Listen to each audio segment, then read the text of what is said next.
बस एक सवाल आपसे इस पे करना चाहूंगी। देखिए, आपने सीएम फेस तो और स्टेट्स के भी अनाउंस किए थे। कर्नल कोडियाल अभी बीजेपी में है। गुजरात में अभी आपने ईसुदन भाई का नाम अनाउंस किया है। अब हम क्या मान लें कि अगर थोड़ी अच्छे से चली नहीं कि ईसुदन भाई फिर भाजपा पे नहीं पाए जाएंगे 6 महीने के बाद? देखिए, मैं चारण कम्युनिटी से आता हूं, जिसको गढ़वी कहते हैं, और हम सर कटवा सकते हैं, लेकिन वफादारी में मेरा कोई, ये मैं इसलिए आपको दिखा रहा हूं, बता रहा हूं कि जब मैंने मनीष जी पे कमेंट की थी कि ये सिंधे नहीं है को बिक जाएंगे, सीएम तो क्या पीएम की भी ऑफर होती तो वो महाराणा प्रताप के वंशज है, किसी की ताकत नहीं, वो पैसों से खरीद सकते। दूसरी बात, मैं जब पत्रकारिता में था तब भी मैं इतना लोकप्रिय था, लोगों के दिलों में था, नहीं था ऐसा नहीं था। मेरी जब आउटडोर शो होते थे ना, 10-10 हजार लोग सामने बैठे रहते थे, ये मैं आपको बताता हूं।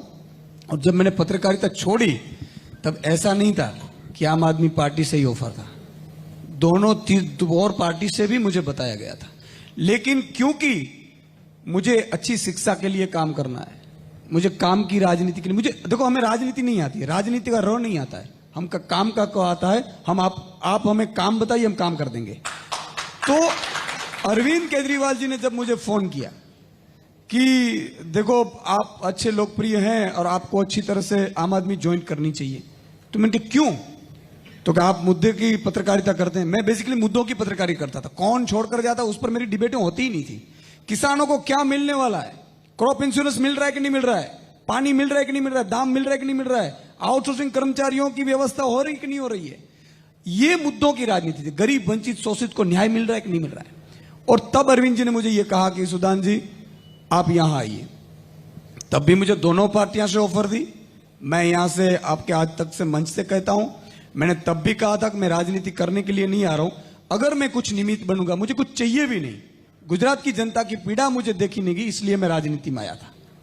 और इसी के वजह से मैं आपको यह आश्वासन भी देता हूं कि कुछ चीजें ईश्वर पे भी भरोसा रखनी चाहिए।